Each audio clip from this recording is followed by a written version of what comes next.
After listening to this, you will never look at life the same again.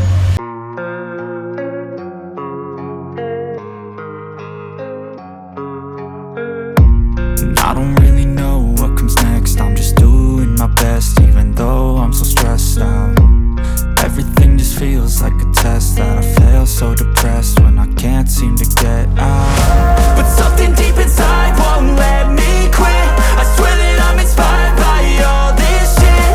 Tell me that I can and I won't. That's what guides me the most. Fuck your lies, I'll do what I want.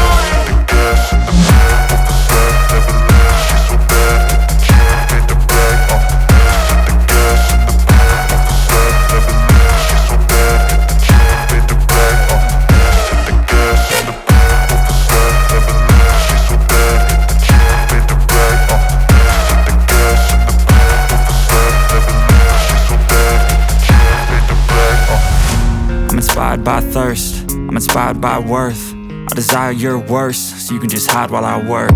I ain't tired, you first. I'll write a second, third verse about the lies you go disperse. You never did shit, I know it hurts. Something deep inside won't let me quit.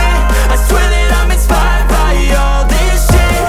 Tell me that I can and I won't. That's what guides me the most. Fuck your lies, I'll do what I want.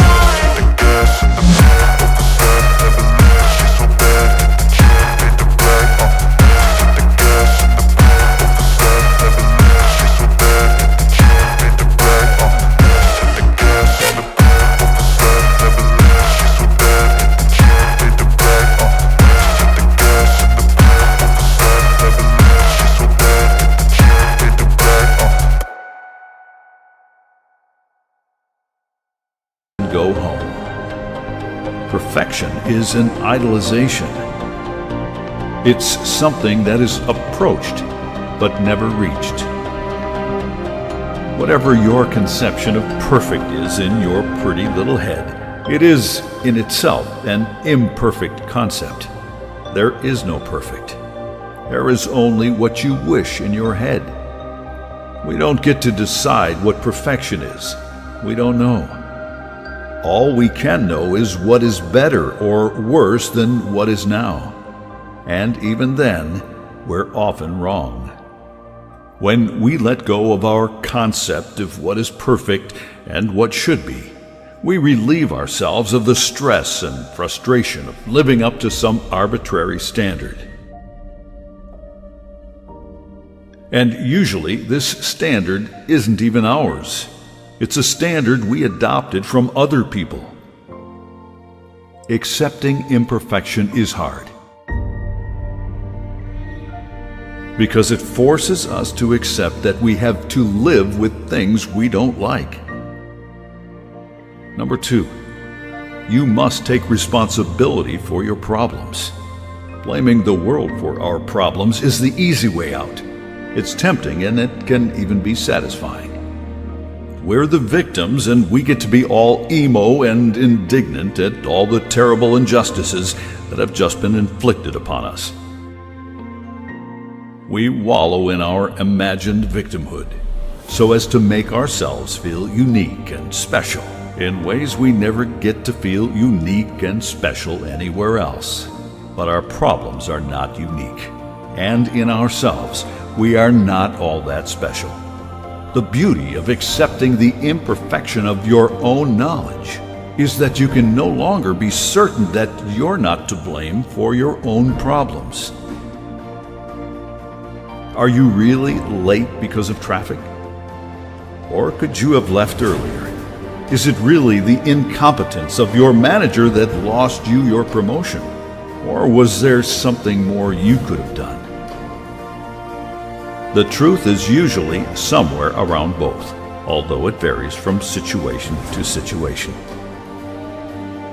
The point is that you can only fix your own imperfections and not the imperfections of others. So you may as well get to work on them. Blaming others for the problems in your life may give you a smidgen of short-term relief. But ultimately, it implies something entirely insidious, that you are incapable of controlling your own fate. And that's the most depressing assumption of all to live with. Number 3. You must feel the fear and do it anyway.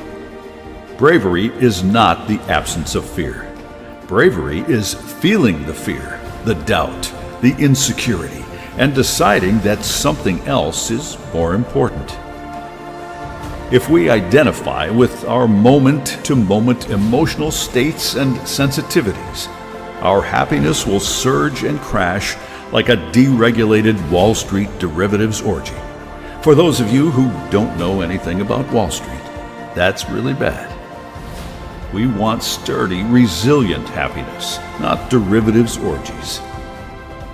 True, long-lasting, kid-tested, and mother-approved happiness is not derived from our immediate emotional states. Being constantly greedy is not only impossible, but it would be unbearably annoying, but rather is derived from the deeper values we define for ourselves.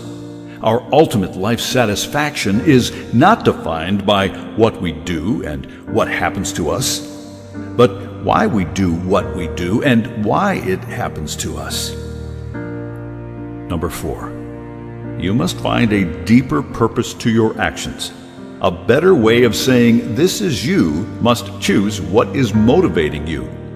Is it something superficial or external, or something deeper and more meaningful? Being motivated by money for the sake of money leads to unstable emotional regulation and a lot of obnoxious and superficial behavior.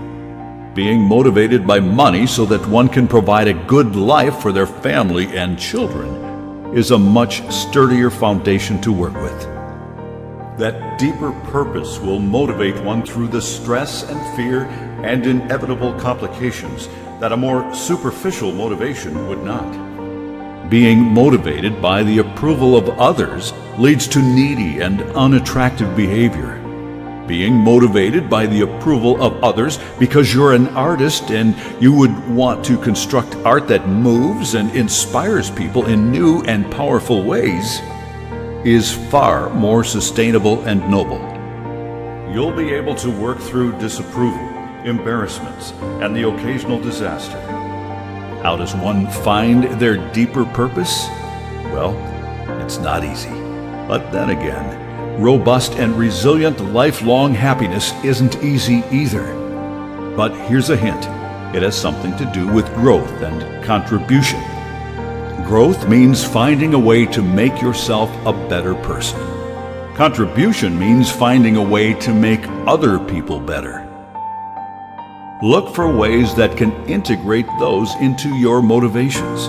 There's nothing wrong with sex, money, and rock and roll. Hey, preaching to the choir here.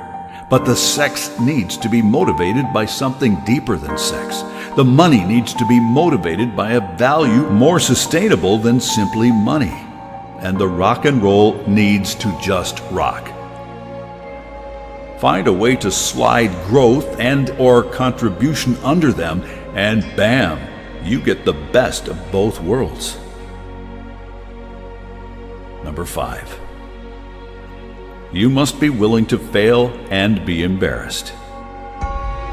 The beautiful thing about humanity is the diversity of life values. When you live out your values and let them motivate your actions and behaviors, you will inevitably clash with those whose values contradict your own. These people will not like you. They will leave nasty, anonymous comments on the internet and make inappropriate remarks about your mother. Anything you do that's important will inevitably be accompanied by those who wish for you to fail. Not necessarily because they're bad people, but most likely because their values differ from yours. Haters gonna hate. In any venture, failure is required to make progress. And progress, by definition, is what drives happiness. The progress of ourselves, the progress of others, the progress of our values and what we care about. Without failure, there is no progress. And without progress, there is not happiness. The most important skill in life is not how you avoid getting knocked down, but rather learning how to stand back up. Haters gonna hate.